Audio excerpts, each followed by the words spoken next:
الناس ديال المغرب سمعوني مزيان. كاين واحد النصب والاحتيال جديد بالنسبه لواحد الشركات ديال التسويق الاهرامي. التسويق الاهرامي كما كتعرفوا كله راه فيه النصب والاحتيال.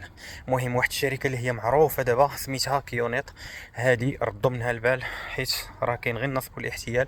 راه ما عمرك ما غتربح شي حاجه من موراها. كاينين بزاف ديال الشركات، ولكن الشركه اللي مشهوره دابا في المغرب وكينصبوا على عباد الله وهي شركه ديال كيونيط سميتها. تقريبا الا بغيتي تدخل معاهم كتخلص 10000 درهم، وإلا بغيتي تربح خاصك تجيب الناس حتى هما يجيبوا ديك 10000 درهم. يعني كل واحد كيجيب 10000 درهم باش يقدر يدخل مع هاد الشركه هذه، وكتشري منهم واحد لاغتيكل، وداك لاغتيكل ما ساوي حتى شي حاجه، عباره عن واحد السلسله قلاده المهم شي عيشه خريبيقه كتشريها ب 10000 درهم. وخاصك تجيب جوج ديال الناس، واحد في اليمين وواحد في اليسار، باش انك تقدر تربح. وكيعطيوك 1500 درهم في واحد، يعني انت كتجيب لهم واحد كيعطيهم 10000 درهم وانت كتاخذ 1500 درهم في الواحد. المهم انا شرحت لكم بزربه الدراري، هذا راه النصب والاحتيال. راه ما عمرك ما غتربح شي حاجه، والناس في المغرب بزاف ديال الناس.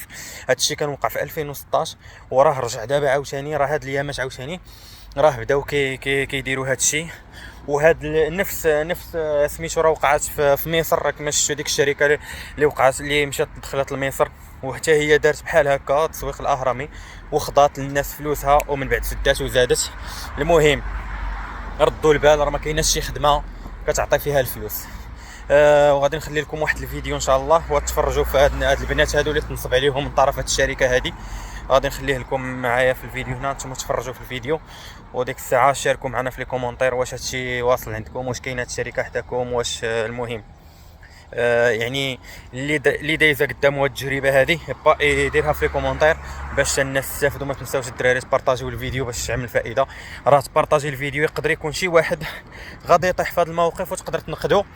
راه التسويق الاهرامي راه النصب والاحتيال الدراري، راه ما كاين ما غاديش تربح حتى شي حاجه من موراهم. راه هادشي زعما واقع للناس بزاف. السلام عليكم ورحمه الله.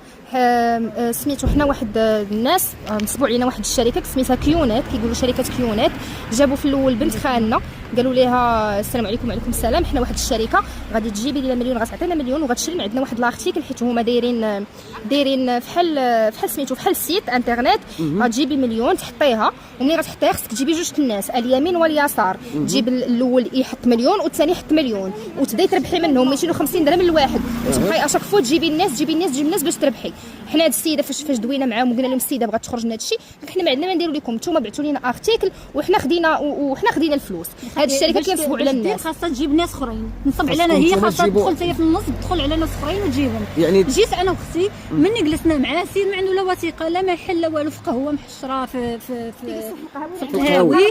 قلنا ليه مرحبا، قال لك لا وريني الفلوس بعدا واش عندك. وريناه الكونت قال لك صافي دابا غتفيرسيو ليا. قلت ليه علاش غنفيرسي لك، خاصني وقت بعدا عطيني نهار نفكر. قال لك لا كلشي على الثقه، غادي نشري من عندك. انا اش غنشري من عنده؟ نشري من عنده سلسله ما هي ذهب ما هي نقره ما كساويه حتى شي درهم. سلسله وحده سلسله ب 10000 درهم، ب 10000 عباد الله، ب 10000 درهم ما ساويه. واخا نبغي نبيعها والسيده عين مسلفه فلوسها، واخا نبغي نبيعها ما نجيب لي حتى نص من هذاك الشيء.